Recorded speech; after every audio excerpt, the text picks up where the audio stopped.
As we all know, the society nowadays is showing obvious signs of a chaotic world.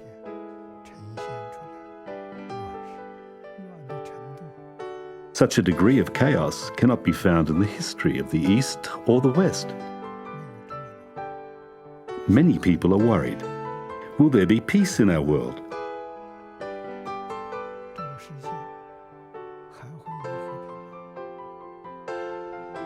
The answer is in our hands.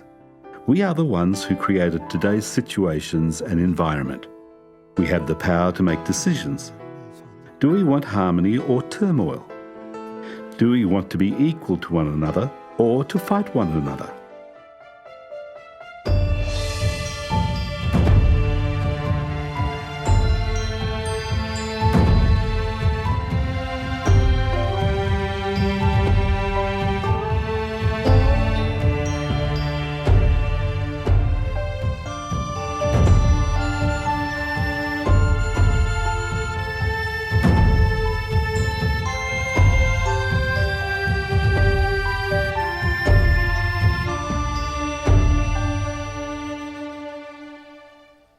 If we encounter problems in relation to our personal issues, for example, our physical and mental health, we could refer to the governing principles of ancient China and find solutions in the section of character building. For issues relating to family issues, you can also consult this compilation and find solutions. For issues relating to the governance of a country or a small village, a town or a county, you can also seek guidance in this compilation.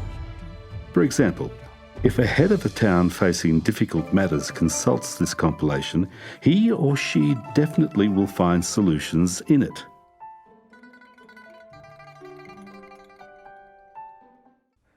The governing principles of ancient China can save China and even save the whole world.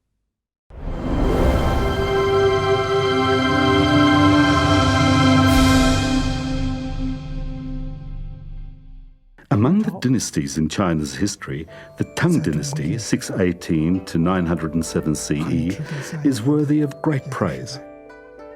The great governance of the Zhenguan era was established by Emperor Taizong, 598 to 649 CE. How did Emperor Taizong achieve so much? He relied on a compilation titled The Governing Principles of Ancient China. Emperor Taizong ascended to the throne at the age of 27. At the time, he was very young and inexperienced in the affairs of governing a country. Before becoming the emperor, he was a general who fought well in the battles. He was exceptionally good at archery. The establishment of the Tang dynasty relied on his success in the battles. His father, the founder of the Tang dynasty, admitted that without his son, he could not have established a new reign. Emperor Taizong, however, did not know how to run his country properly at that time, not even a province or a county. But he was very smart. He summoned his ministers, like Wei Jin, who were learned and virtuous. He instructed them to form a team to compile books for him on governance. He only wanted to read the essence because he did not have time to read all the numerous examples of good governance. That team became his think tank and provided him with various strategies. Then he made the final decision. He was very good at this. Then the team started working on the compilation. They chose from the texts recording the speech of sages and wise people from the 3 sovereigns and the 5 emperors, 2852 to 2070 BCE, up to the Tang dynasty. They categorized the texts into 4 major themes: cultivating oneself, bringing harmony to a family, governing a country, and bringing peace to the world. The final compilation contained texts from nearly 70 classics covering 4 focal points. The first one is self-cultivation, how to maintain a strong body and a healthy mind. Without this foundation, nothing could be achieved. This is the first priority. Imagine what could be accomplished by a person who was ill every day. The second focal point was on bringing harmony to a family, how to run a good family where all family members, young and old, were happy. That is, to carry out the moral principles of the 5 harmonious relationships and the 5 constant virtues in the family. Once a family is harmonious, one applies and extends the principles to govern the country. By applying the principles of running a harmonious family, one can govern a country. By applying the principles of governing a country, one can bring peace to the world. What is bringing peace to the world? People in this world are treated equally and live harmoniously like one family. These are the 4 focal points of the governing principles of ancient China. Emperor Taizong was very happy to have the compilation. Reading the texts every day, he was filled with joy. He used the governing principles of ancient China to guide his behaviour. He also required his ministers and officials to study the compilation. The governing principles of ancient China laid the foundation for prosperity in China for the next 100 years. When we examine this prosperous great governance of Zhenguan era, we can appreciate 3 characteristics. First, there was great development in agriculture. Food was in abundance in the 6th and 7th year of the Zhenguan era. The country experienced great weather and successful harvests. When people travelled, they didn't need to bring dried food with them. That they could simply buy food along the way was not previously observed in previous dynasties. When travellers entered villages, they would be treated to abundant food. When they departed, they would even be offered food for the next leg of their journey. In the 8th and 9th years, as well as 13th and 16th years of the era, the harvests were also successful. As a result, one can imagine the prosperity of this time. Second, there was social order. In the 4th year of the Zhenguan era, around 630, in the whole country, only 29 people were sentenced to death. Third, the Zhenguan era was the only time in Chinese history that saw little to no corruption. This could be seen as perhaps the greatest political achievement during the time of Emperor Taizong's rule. He ruled by example and advocated frugality. As a result, officials across the country performed their duties with little or no abuse of power, corruption and misconduct. As the emperor held himself to high moral standards, officials followed suit, which had a significant positive effect on the government as a whole. The governing principles of ancient China served as a resource for Emperor Taizong on how the methods of the sages were used to govern a country. He implemented them with good effect, resulting in swift changes. The governing principles of ancient China was Emperor Taizong's treasure for governing the country. Whenever Emperor Taizong encountered problems, he would consult this compilation to find answers and seek inspiration. The glory of the Tang dynasty was a result of the governing principles of ancient China. The set of books has gone through the test of time. The Tang dynasty enjoyed glory for over 300 years. This compilation is now one of the courses in the Party School of Central Committee of the CPC in China. China's president, like Emperor Taizong of the Tang dynasty, has taken the lead and required all the national political personnel to diligently study this compilation. This will bring China to the glory like that of the Tang dynasty, which is wonderful. This is the brief story of the governing principles of ancient China.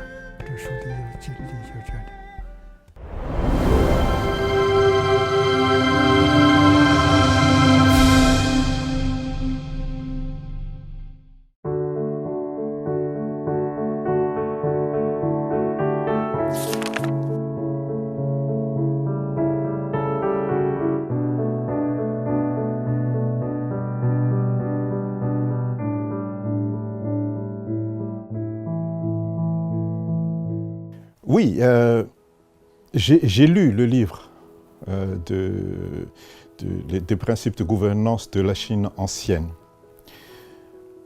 À mon avis, c'est un livre qui mérite d'être lu par tous les dirigeants du monde.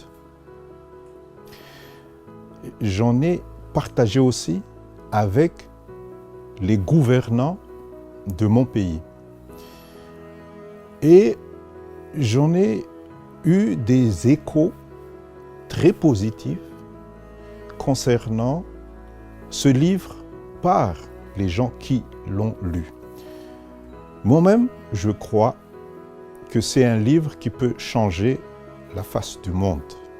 Ce livre véhicule des sagesses universelles. Mais tout ce qu'il y a là-dedans, c'est vraiment des principes de vie de l'humanité, de l'homme. Les principes qui sont inscrits là-dedans, dans ce livre, concernent l'individu, concernent les relations qui devraient se faire entre les membres de la famille, comment les membres de la famille doivent se traiter mutuellement. Les principes concernent la communauté, la gouvernance du pays. Mais dans tout ça, on trouve des sagesses universelles. Après avoir lu ce livre,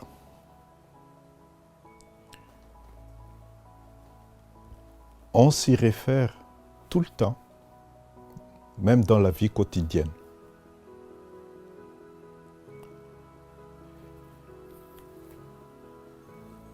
Quand j'interagis avec mes enfants,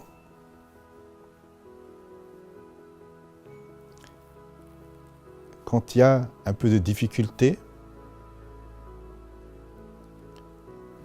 dans ce livre, il y a la solution.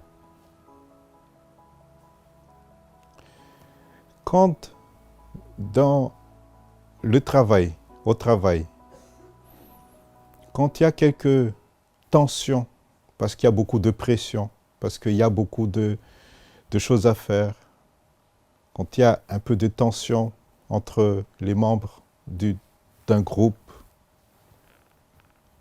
dans ce livre, il y a la solution pour dénouer tous ces problèmes.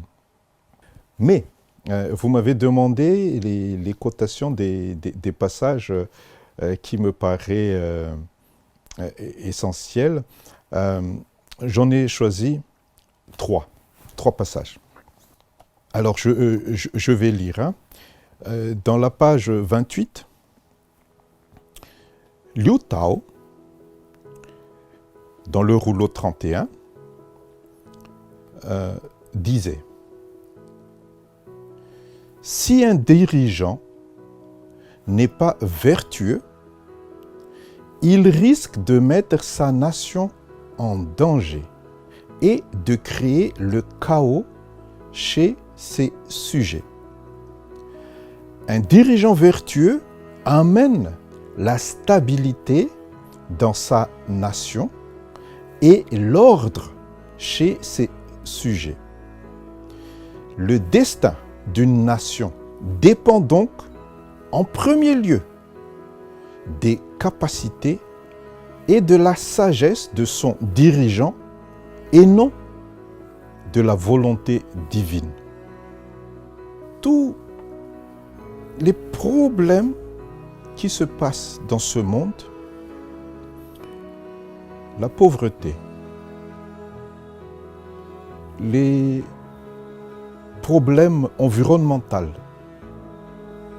la maladie, tout ça ont des liens avec la mauvaise gouvernance. Et ce livre, les principes de gouvernance de la Chine ancienne, donne des indications claires concernant ce qu'il faut faire, ce qu'il ne faut pas faire pour avoir un pays en paix, stable. Actuellement, on est en phase, en période préélectorale à Madagascar. Nous avons pas mal de candidats. Nous avons 36 candidats à l'élection présidentielle. Et je vais envoyer ces émissions à tous ces candidats pour qu'ils sachent ces sagesses anciennes, ces principes de gouvernance de la Chine ancienne qui pourraient aussi être utilisés pour gérer un pays comme Madagascar. Quand on gère un pays, quand on est face à de différents problèmes, à des urgences extraordinaires, des fois, les dirigeants ont tendance à faire des choses à la va-vite, trop vite. Et bien sûr, ils font des erreurs. J'ai personnellement discuté avec quelques dirigeants qui m'ont demandé mon avis. Je leur ai dit, voilà, j'ai 2 textes à vous lire, à vous dire, et vous prenez la conclusion que vous pouvez prendre. Et je leur ai donné ces 2 textes. Dans ce livre, Les principes de gouvernance de la Chine ancienne, en page 14 et page 15.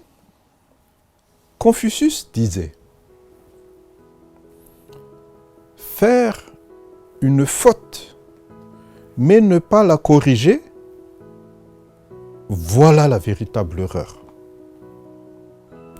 Donc, si le dirigeant est conscient qu'il a fait une faute, il faut qu'il corrige. Sinon, c'est là vraiment qu'il fait l'erreur. Le deuxième texte que je leur ai donné, c'était la suite, c'est Taizong disait « Les erreurs d'un homme de bien sont comme les éclipses de soleil et de lune. Lorsqu'il faute, tout le monde voit ses défauts. En se rectifiant, la lumière revient comme après l'éclipse et tous le regardent avec respect. » C'est très important pour le dirigeant alors de connaître ses fautes, avoir l'humilité de les rectifier. Sinon, ils n'auront plus le respect de la population et il ne pourra plus gouverner cette population. Après après avoir discuté avec ces quelques dirigeants, le gouvernement a pris à Madagascar une décision.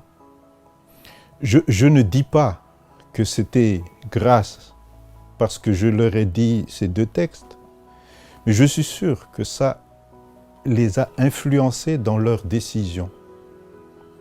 Ils ont décidé de ne pas faire le forcing sur un texte de loi qui ont été votés à ce moment-là. Ils ont décidé de faire marche arrière et de changer de politique, changer de structure de gouvernement, changer de gouvernement pour avoir la stabilité.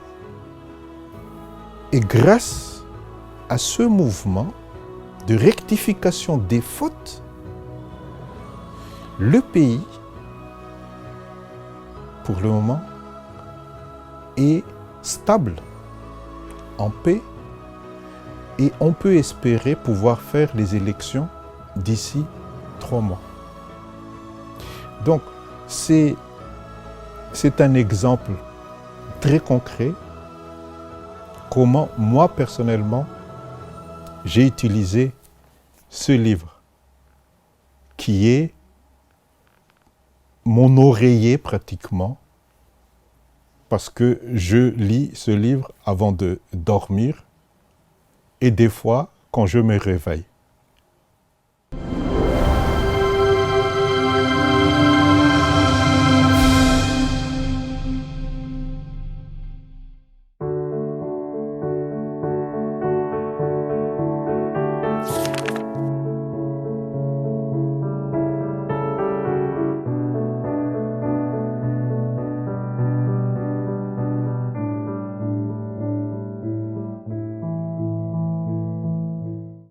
I will say that they've been missing something. Missing a great source of wealth, of information. They've been missing a collection that could either reinforce their thinking or also show them new vistas of thinking. Because you'd find sometimes you're getting advice, sometimes you're getting a kind of direction or some kind of forecast.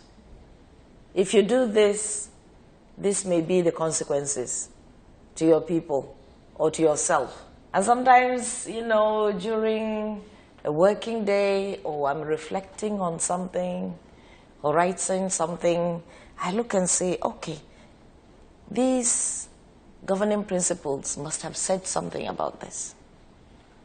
So it's like I use it as a reference, like a backing, to say, you see, this thing that we're thinking a long time ago, some people have thought it out, and it's been put in this book.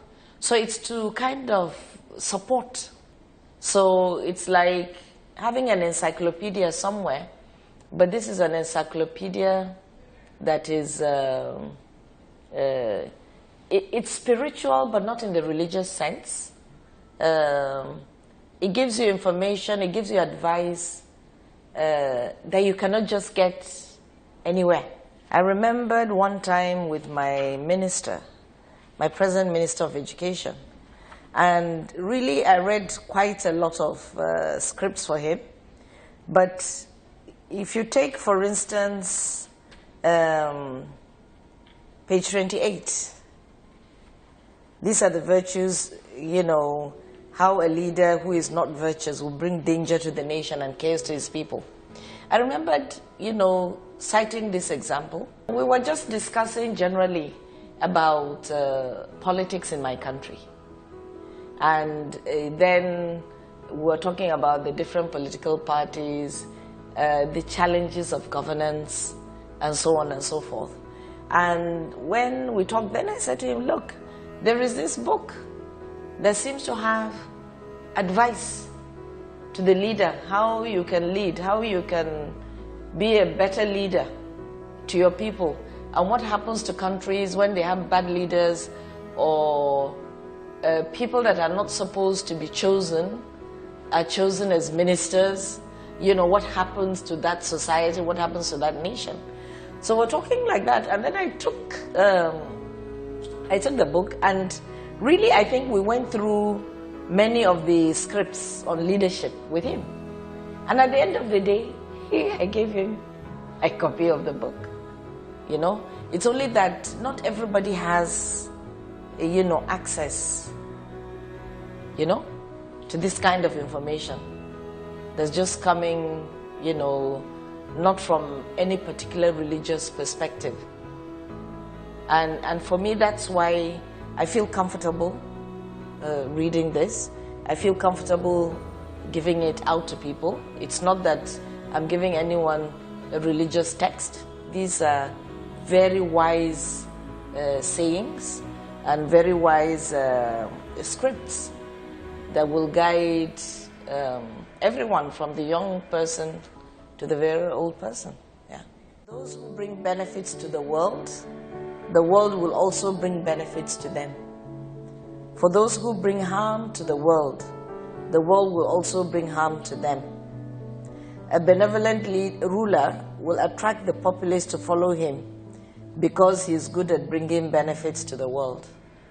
So basically, for me, when you think of the world, you start with the family, the community, you know, because you will not just all at once bring benefit to the whole world.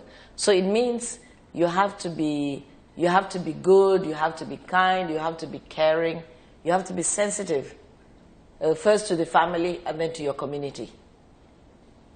But if you are not, in the reverse, you know, it's like whatever are your bad deeds, you will reap the bad deeds. Because then, if you are not good, you are not kind, and this is to the family, to the community, the family will also, in a way, reject you and leave you to your fate.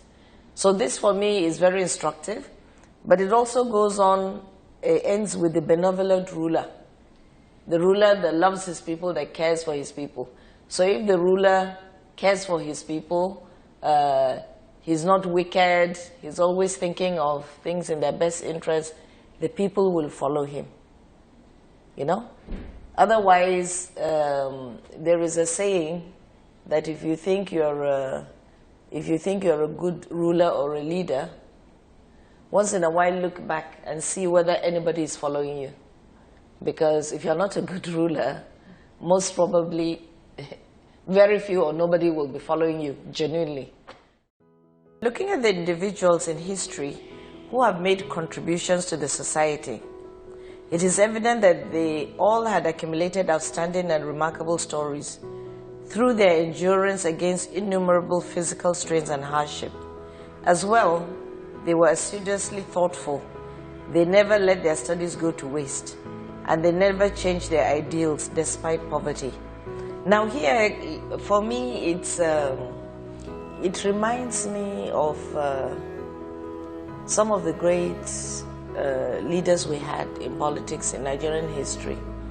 People who contributed a lot, went through a lot of suffering because maybe their manifesto was people-oriented. We had one of such great leaders, he's late, one Aminu Kano. His own manifesto was always people-oriented, you know. So he always, you know, suffered for the people in the hand of opposition governments and so on and so forth.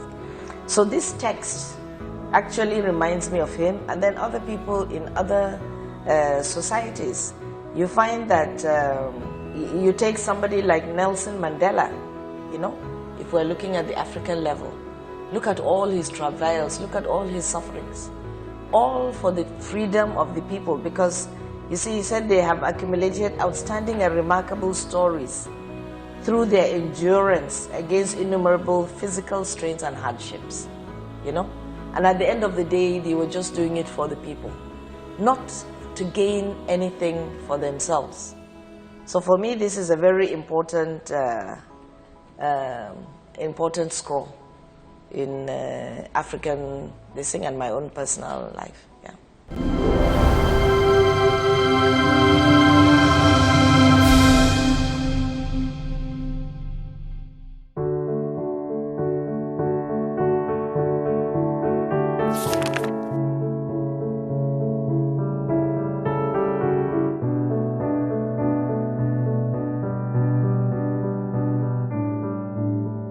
These books actually covers almost all the aspects and parameters of the good governance.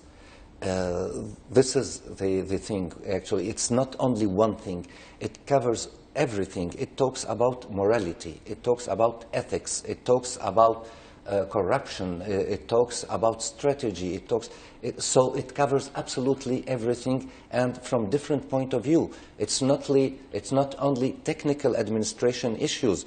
Yes, there are technical administration issues, but there are more psychological things, educational things. The profile of the diplomats, of the governing persons. So he offered me several books. Between these books, there was the books about the principles of governance, principles of ancient China. So at the beginning, I said, these principles should be expired nowadays. Ancient China goes back 2,000 years ago, and I don't know if it is really relevant. But in any case, I'll have a look. So I read some paragraphs, and I was really impressed, because it appeared to me that it is still relevant nowadays. And more I read in it, I found that it is not only relevant, but it is in advance also in some articles for our time. Par exemple, si on veut voir comment c'est encore valable de nos jours et en avance par rapport à son temps et peut-être de notre temps, il y a ce passage. Voilà, il est là. Donc, ici il dit, afin de cultiver sa vertu, un homme devrait d'abord montrer l'exemple auprès de sa femme en la traitant toujours avec respect. Donc ici, on parle du respect de la femme, et c'est quelque chose qui est encore d'actualité dans beaucoup de sociétés de nos jours. Puis, en s'érigeant en modèle auprès de ses frères et sœurs avant de prétendre pouvoir gouverner un pays. Donc ici, on demande au gouverneur de donner l'exemple du respect de la femme et de l'égalité de l'homme et de la femme. Et ça, vous savez que l'égalité des genres est une priorité de l'UNESCO. Si on veut, en fait, il y a beaucoup d'exemples, on va peut-être passer beaucoup de temps, mais je ne vais pas prendre tous les exemples. Je vais prendre peut-être un autre exemple qui est important, parce que c'est encore quelque chose qui nous manque. Voilà. Ça, pour moi, c'est un article qui parle du courage, de la franchise et de la sincérité d'un dirigeant pour le bien de son pays. Il dit « Les ministres fidèles n'hésiteront pas à braver la mort en osant critiquer franchement le souverain. Seule une critique sincère peut exposer la vérité. La franchise est donc ce qu'un dirigeant éclairé souhaite, et c'est pourquoi ces loyaux sujets n'hésitent pas à risquer leur vie en s'exprimant avec sincérité. » Bien sûr, ici, il parle aussi du profil psychologique du dirigeant. Le dirigeant intelligent doit accepter les critiques. Et seuls les dirigeants qui ne sont pas intelligents, qui n'acceptent pas. Il y a beaucoup d'autres exemples aussi. Il y a des exemples qui correspondent un petit peu à la politique d'aujourd'hui et au clivage politique gauche-droite. Voilà.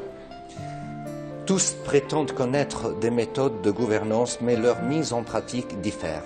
Et ça, c'est c'est le problème politique. Gauche et droite, chacun prétend avoir la bonne méthode, la meilleure méthode. Certains estiment qu'il importe de rectifier les erreurs d'autrui. D'autres pensent d'abord à corriger leurs propres fautes. Rectifier ces erreurs, c'est aborder le problème à sa source, tandis que rectifier celle des autres, c'est s'attaquer à ses conséquences. Un gentilhomme attaque un problème à la source et peut ainsi cultiver sa vertu, se réaliser et éviter les conflits. Un homme de peu s'attaque aux conséquences d'un problème, se fait des ennemis et ne réalise rien. Donc ça, c'est effectivement ça s'adapte aussi au clivage politique. Les uns n'ont pas quelque chose à proposer de concret et ne regardent pas leurs erreurs, mais ils se satisfont de critiquer les autres et dire voilà, c'est les erreurs des autres, toujours c'est la faute aux autres, et on ne regarde pas nos propres erreurs. Et si vous regardez sur les scènes politiques en Europe ou ailleurs, vous trouvez la même chose encore de nos jours. Bon, simplement pour finir, je pense qu'il y a un article qui résume à peu près l'ensemble de l'esprit de ces principes. Et c'est très simple et c'est très court. En fait, voilà, il dit, lorsque la morale, la vertu, le code d'éthique, la bienveillance et la droiture sont observés, le monde emprunte la véritable voie, en fait la véritable bonne voie. Donc c'est résumé. La bonne voie peut être atteinte à travers ces principes qui respectent la morale, la vertu, l'éthique, la bienveillance et la droiture. Et en réalité, tous les autres principes sont basés sur ou bien la morale, ou vertu, ou bienveillance, ou droiture, ou justice, ou égalité, etc. Donc, je pense sincèrement que quand on lit, même au hasard des fois, on n'est pas obligé de le lire dans l'ordre. On peut lire au hasard et on trouve toujours que c'est approprié et c'est pertinent encore aujourd'hui et probablement demain. À mon avis, ces principes, ce sont des principes qui rapprochent l'homme de son état d'humain, de l'humanité. Et surtout, ça s'adresse aux gouvernants et malheureusement, c'est les gouvernants de nos jours à travers le monde qui ont besoin de respecter ces principes. The most important thing to keep in mind is that these principles are still relevant nowadays and they are based on the ideal principles of human beings, which is equality, justice, morality, ethics, and so on. So the most important thing to keep in mind the relevance of these principles. This is the first thing. Second thing, these principles could apply for any directing organ or person, and it is available not only for diplomats or for governing people, but for anybody who is involved in any administration, and also actually it could be used by any citizen just for the principles themselves. Since the principles, as I mentioned, are still relevant and are in advance. So this book could be read by anybody. And actually, there are different levels of understanding also of these principles. But whatever the level of understanding that you have, it will be also, always benefit for the person who reads it.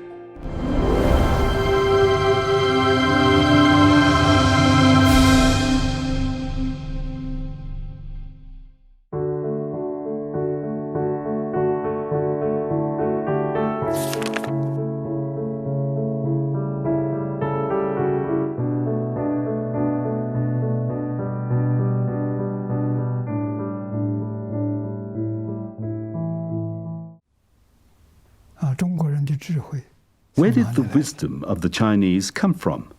This wisdom is not only owned by Chinese.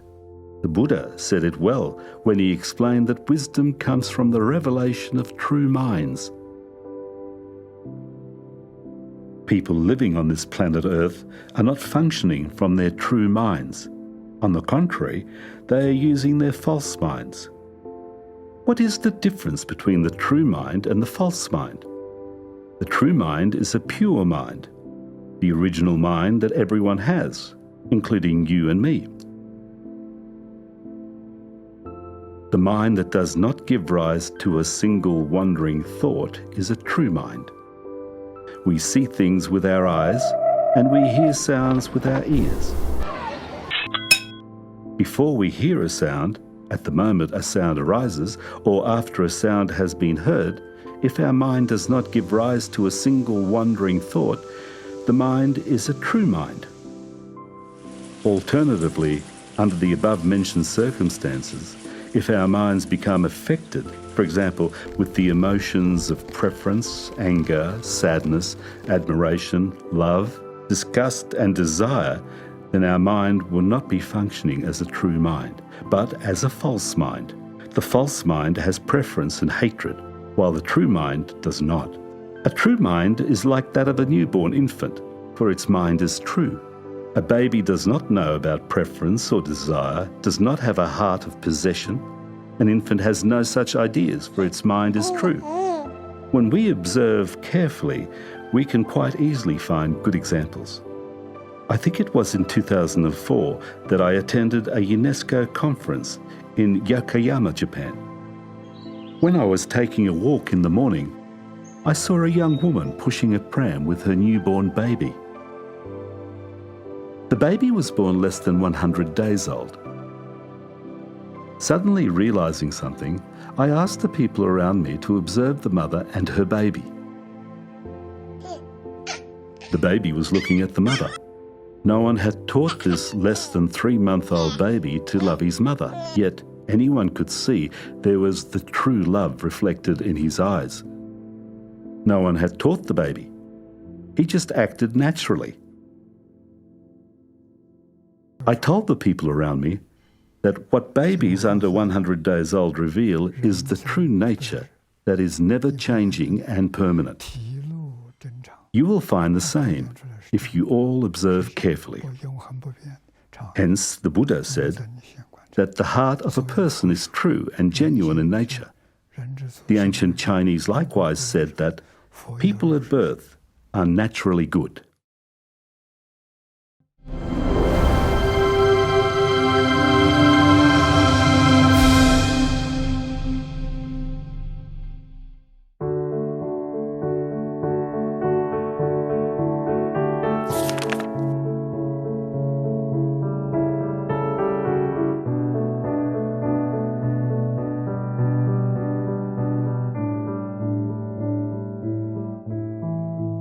We have to balance out our ways on this planet, and the only way to balance out our ways on this planet is by means of learning, by means of creating a humanistic worldwide culture which is characterized by a great diversity and by also the maintenance of what has been developed over thousands of years.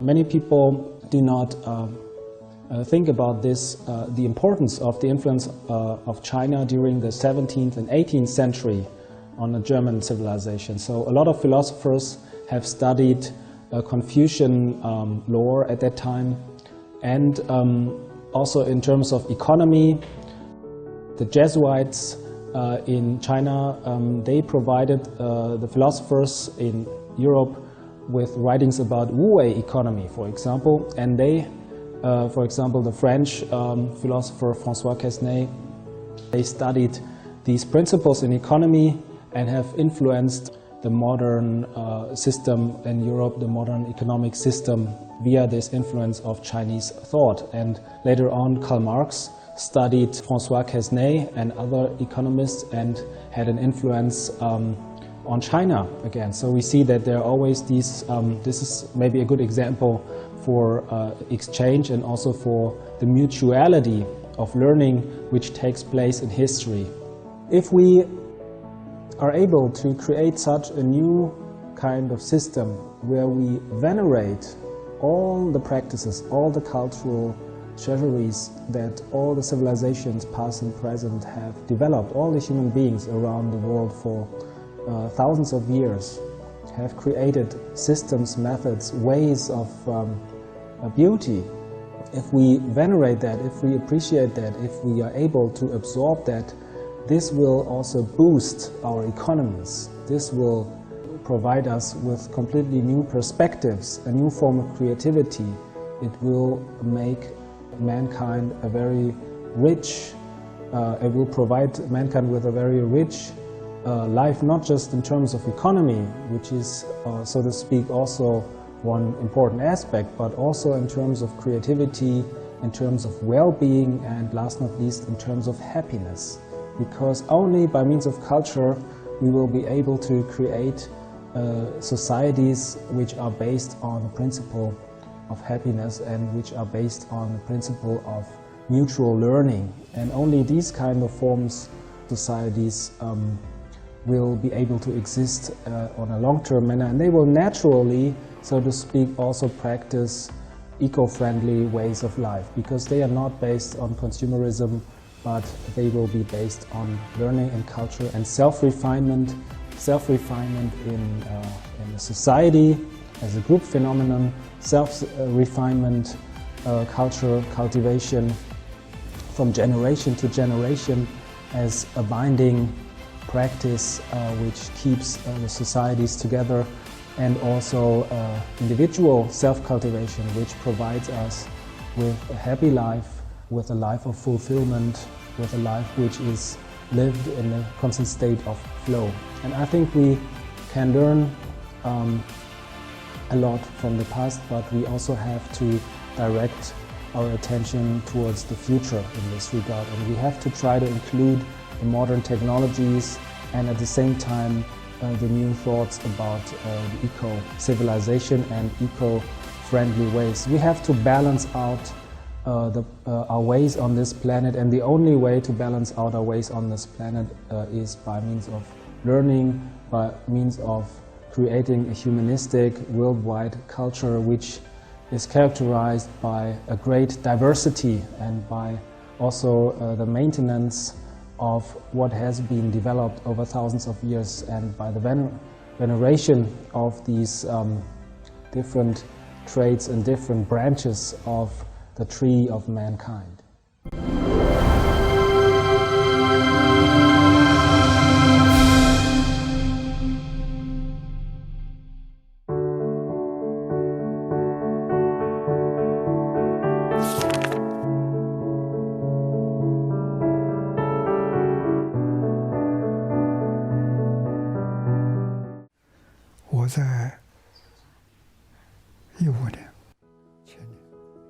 In 2015, after I attended another peace conference at UNESCO, I went to London.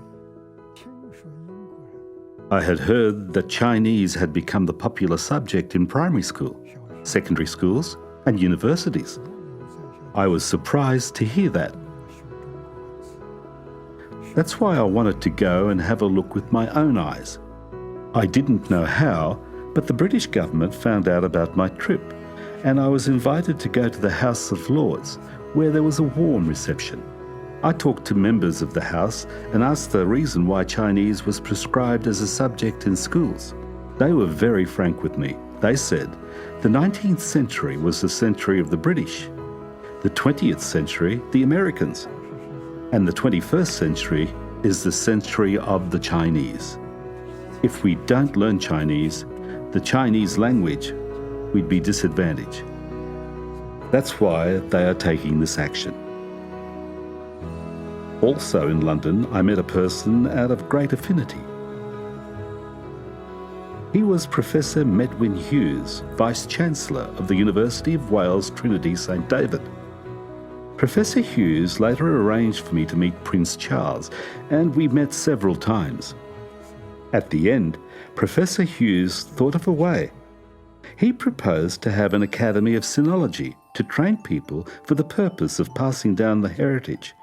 That was the beginning of the Academy of Sinology at the University of Wales, Trinity St David. This year is the third enrolment at the Academy. The governing principles of ancient China is one of the subjects there. As said before, the sole purpose of the Academy of Sinology is to train a group of young people to acquire the ability to read the governing principles of ancient China. If they possess this ability, I will be contented. If they are able to read it, study it diligently, and then reflect it on their own practice of self-cultivation, managing their family, governing their countries, and bringing peace to the world, our education will have been a success.